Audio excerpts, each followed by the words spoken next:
All right. 0406, another episode of Stand Tall. We're doing the Art of War. Today it is Saturday. We're on verse 34 of The Army on the March. When an army feeds its horses with grain and kills its cattle for food, and when the men do not hang their cooking pots over the campfires, showing that they will not return to their tents, you may know that they are determined to fight to the death.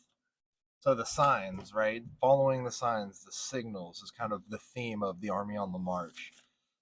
What is the enemy doing in order to determine your course of action? So we go to an alternate translation. When they kill their horses for meat, Master Sun says, it means that the soldiers have no food.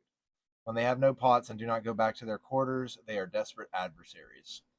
Mei Yao Chen replies, when they kill their horses for food, get rid of their cooking utensils, and stay out in the open, not returning to their quarters, they are desperate and they are desperados and will surely fight to the death for victory.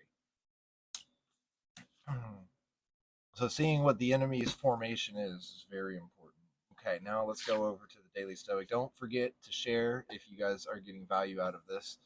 Thank you for all the comments on the past videos.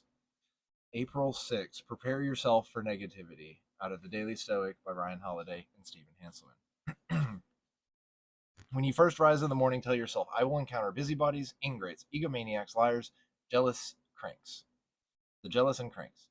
They are all stricken with these afflictions because they don't know the difference between good and evil. Because I have understood the beauty of good and the ugliness of evil.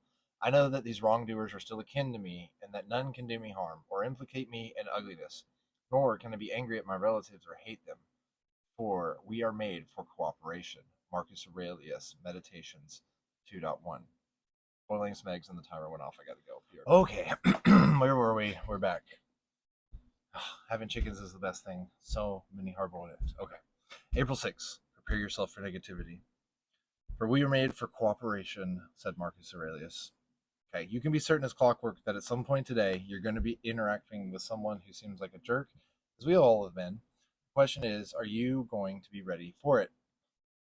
This exercise calls to mind a joke from the 18th century writer and witticist Nicholas Chamfort, who remarked that if you swallow a toad every morning, you'll be fortified against anything else disgusting that might happen for the rest of the day.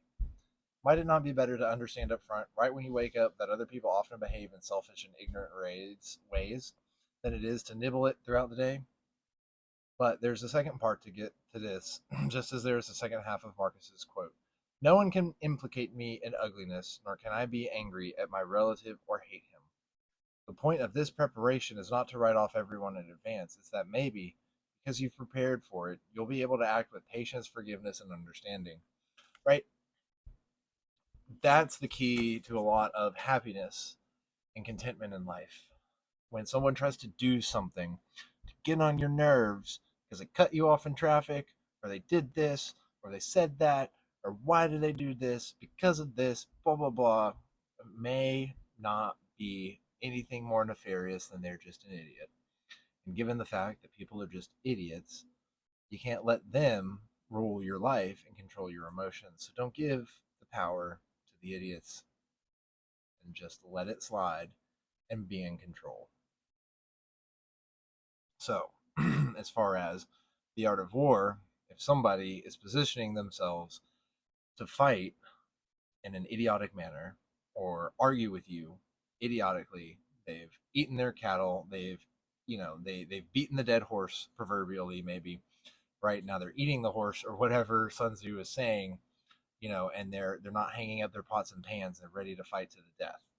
Like, is it worth the fight? Is it even worth getting upset about that person cutting you off in traffic or doing that stupid thing or saying what they said or whatever they did that somehow slighted you? It's all about how you perceive that slight. Did you take it personally, or are you simply aware that the enemy is positioning himself in such a way to try to fight with you?